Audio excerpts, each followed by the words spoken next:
Hey, what's up, guys? It's Trevor here out in the Tesla Model 3 trying out the FSD once again on the way to work in the morning.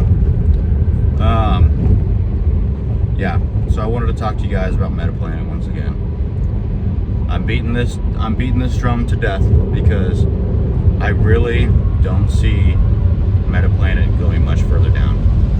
It's like, at what point does the MNAV collapse so much that it can't collapse anymore, right? Is the MNAV really going to go below 1 on this stock? I really don't think so. What was it, just like a month or two ago? This stock was trading over like $10, $11, $12 a share. I understand there's been a little bit of equity dilution, right? So, but the MNAV has still compressed significantly. And now they have the number 4 Bitcoin treasury in the world. And if you look at like how much money they have on the balance sheet with respect to every other company in the world, it's got to be up there in the top 100, top 150 companies in the world. Like as far as like short-term investments and cash on hand, right? Because you can consider Bitcoin a short-term investment. So it's like if they've got $3-ish billion in Bitcoin, right? I mean, that's quite a bit of, that's a quite chunk of change for a company like them, especially when they're like their valuation is so low compared to that. It's almost identical to what their Bitcoin is, and yet they still have all, like, we cannot forget, perpetual preferred shares in Japan are coming. That is the biggest catalyst for Metaplanet. Like, and there's nothing anywhere close. A big catalyst for Metaplanet stock, I think, is definitely that they're suspending equity dilution at these depressed MNAV rates. I don't think any of us expected for them to actually continue to raise equity and dilute market share when MNAVs are so low. But they came out and told us they're not going to, so that's great. But so that's good. That's like needed. That's like necessary. Compared to like these perpetual preferred shares in Japan, that's actually where the brilliancy comes from, right? The equity dilution, yeah, that gets you started,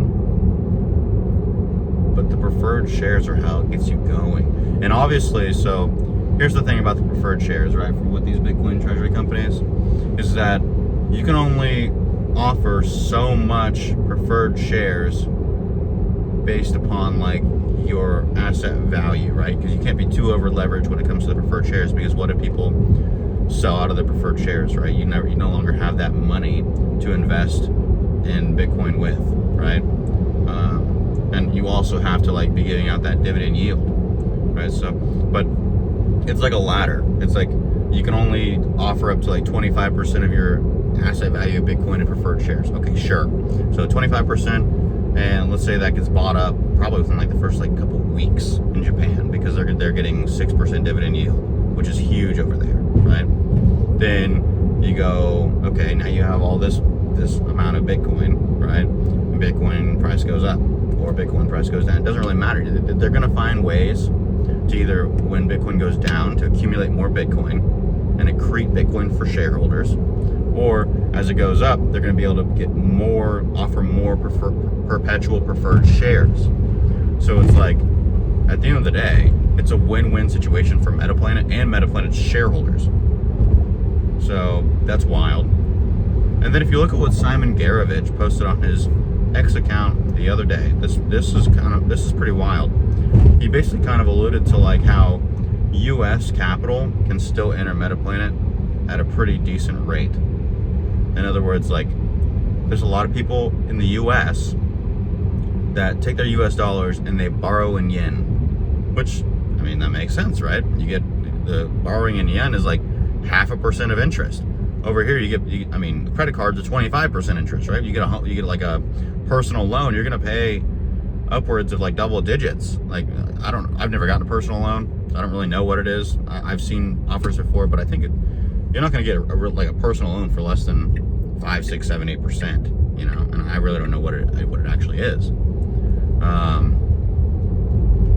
Real estate loans you can get for a lot less because there's collateral involved, but a personal loan, There's still collateral involved, but it's just a little bit different. The banks are less trusting of the collateral, unless it's like real estate, because real estate's, you know, it's a time-tested asset. But regardless, that's kind of a tangent.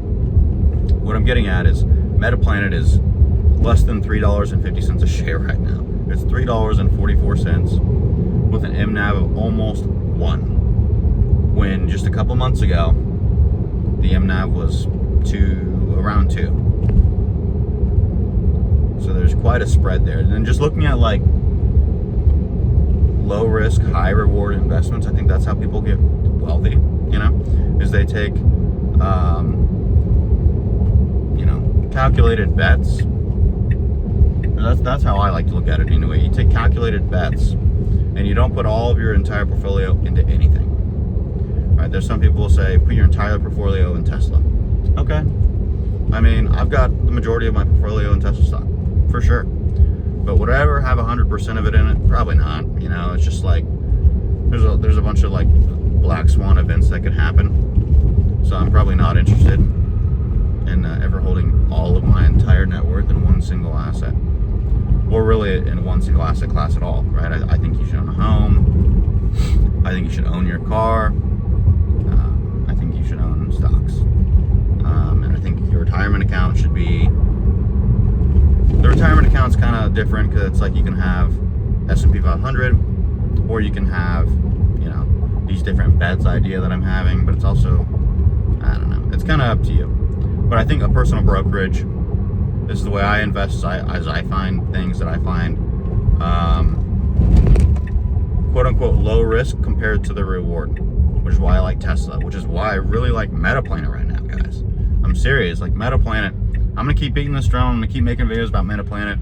I'll keep updating you guys on any sort of news I see from Dylan LeClaire, Simon Garovich, any of the people that run that company. And we'll see if we can't run up some portfolios. Not a financial advisor. Okay, guys, thanks.